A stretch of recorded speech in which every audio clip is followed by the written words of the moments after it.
Bydd y fideo byr hwn yn dangos i chi beth fydd yn digwydd a beth i'w ddisgwyl pan fyddwn ni'n eich gwahodd chi i gael prawf sgrinio llygaid diabetig gig yng Nghymru.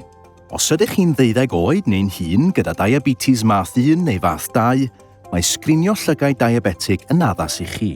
Efallai eich bod chi'n meddwl pam mynd os nad ydych chi wedi sylwi ar unrhyw newidiadau yn eich golwg. Mae sgrinio llygaid diabetig yn chwilio am retinopathy diabetig. Os na fydd hyn yn cael ei drin, gall achosi niwed yng nghefn eich llygaid ac achosi i chi golli eich golwg. Mae'n bosibl fod gennych chi retinopathy diabetig a'ch bod heb sylwi ar unrhyw newidiadau yn eich golwg. Mae modd trin hyn os bydd yn cael ei ganfod yn gynnar. Mae sgrinio llygaid diabetig yn arbed golwg. Eich dewis chi yw cymryd rhan mewn sgrinio. Dyma un o'r camau y gallwch chi ei gymryd i reoli eich diabetes. Bydd y llythyr yn dweud wrthych chi ble i fynd a phryd. Bydd hefyd yn dweud wrthych chi am y prawf mwyn eich helpu chi i ddeall beth yw sgrinio llygaid diabetig. Os ydych chi eisiau gwybodaeth mewn fformat arall, gallwn ni ddarparu fersiwn mewn iaith arwyddion Prydain, hawdd ei ddeall, sain, brêl a phrint bras. Os nad Cymraeg na Saesneg yw eich iaith gyntaf, mae gwasanaethau cyfieithu ar gael, neu gall aelod o'r teulu gyfieithu ar eich cyfar. Os oes angen i chi newid eich apwyntiad, rhowch wybod i ni a byddwn ni'n eich helpu i ddewis amser sy'n gyfleus i chi.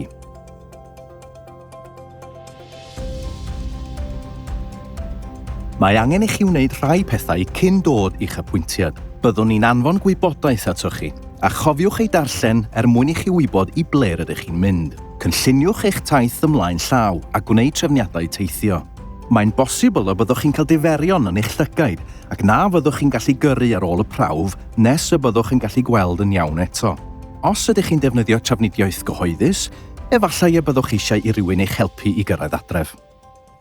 Efallai y byddwch am ddod â byrbryd gyda chi gan nad yw pob lleoliad sgrinio yn cynnig bwyd a diod. Os ydych chi'n gwisgo sbectol, dewch â hi gyda chi. Ond os mae lenses cyffwrdd sydd gennych chi fel arfer, gwisgwch eich sbectol ar gyfer yr apwyntiad. Dewch â sbectol haul i'w gwisgo, oherwydd gallai eich llygaid fod yn sensitif i olau ar ôl eich prawf sgrinio. Caniatewch hyd at awr ar gyfer eich apwyntiad.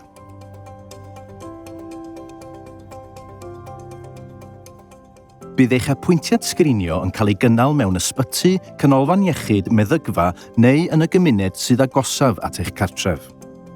Pan fyddwch chi'n cyrraedd eich apwyntiad, byddwn yn gwirio eich manylion personol ac yn esbonio beth fydd yn digwydd.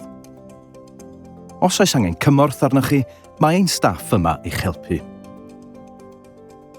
Ar ddechrau'r apwyntiad, byddwn yn gwirio eich golwg drwy ddarllen siart prawf. Os ydych chi'n gwisgo sbectol fel arfer, byddwn ni'n gofyn i chi ei gwisgo. Mae'n bosibl y byddwn ni'n rhoi diferion yn eich llygaid i'n helpu ni i weld cefn eich llygaid yn well. Bydd y diferion yn cymryd ychydig o amser i weithio, ac mae'n bosibl y byddwn nhw'n teimlo chydig yn anghyffyrddus. Fydd hyn ddim yn para'n hir. Yna byddwn yn gofyn i chi fynd yn ôl i'r ardal aros mwyn rhoi digon o amser i'r diferion weithio. Bydd y diferion yn gwneud eich golwg yn niwlog. Mae hyn yn golygu bod y diferion yn gweithio. Ar ôl ychydig o amser, byddwn yn gwirio unwaith eto i wneud yn siŵr eich bod yn barod i gael tynnu llun o'ch llygaid. Byddwch chi'n eistedd o flaen camera. Bydd y camera ddim yn cyffwrdd a'ch llygaid. Bydd y sgriniwr yn tynnu lluniau o gefn y ddwy lygad. Bydd fflach lachar gyflym yn ymddangos. Dim ond ychydig funudau y bydd hyn yn ei gymryd, ac ni fydd yn brifo. Dylech chi gael eich canlyniadau drwy'r post o fewn 8 wythnos. Byddwn ni'n anfon copi o'ch canlyniadau i'ch meddygfa.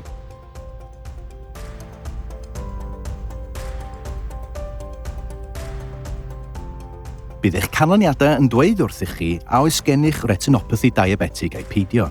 Does dim retinopathy diabetig ar y rhan fwyaf o bobl, a dim ond i gael eu prawf sgrinio llygaid diabetig nesaf y byddwn nhw'n cael gwahoddiad arall, fel arfer bob blwyddyn neu ddwy. Os oes gennych chi diabetes ac os ydych chi'n beichiog, byddwn ni'n eich sgrinio'n amlach yn ystod eich beichiogrwydd. Os oes gennych chi retinopathy diabetig, bydd eich llythyr yn dweud wrthych chi a oes angen i chi gael rhagor o brofion neu driniaeth. byddwch chi'n cael apwyntiad os bydd angen i chi gael un. Cysylltwch â ni os ydych chi eisiau siarad am eich canlyniad. Mae'n bosibl y byddwch chi hefyd eisiau siarad â sefydliadau fel Diabetes UK neu'r RNIB. Mae nhw yno i'ch cefnogi chi. Os byddwch chi'n sylwi ar unrhyw newidiadau i'ch golwg cyn eich apwyntiad sgrinio llygaid diabetig nesaf, peidiwch ag aros tan yr apwyntiad hwnnw. Siaradwch a'ch optometrydd neu'ch optegydd neu'ch meddyg cyn gyntaf â phosibl. Mae rhan fwyaf o bobl sy'n cael eu gwahodd am brawf sgrinio llygaid diabetig yn dewis mynd. Mae'n rhywbeth y gallwch chi wneud i ofalu am eich golwg. Cofiwch, ewch i'ch apwyntiad sgrinio llygaid diabetig a'ch apwyntiad diabetes. Ewch at eich optegydd i gael profion llygaid yn rheolaidd. Mae sgrinio llygaid diabetig yn arbed golwg.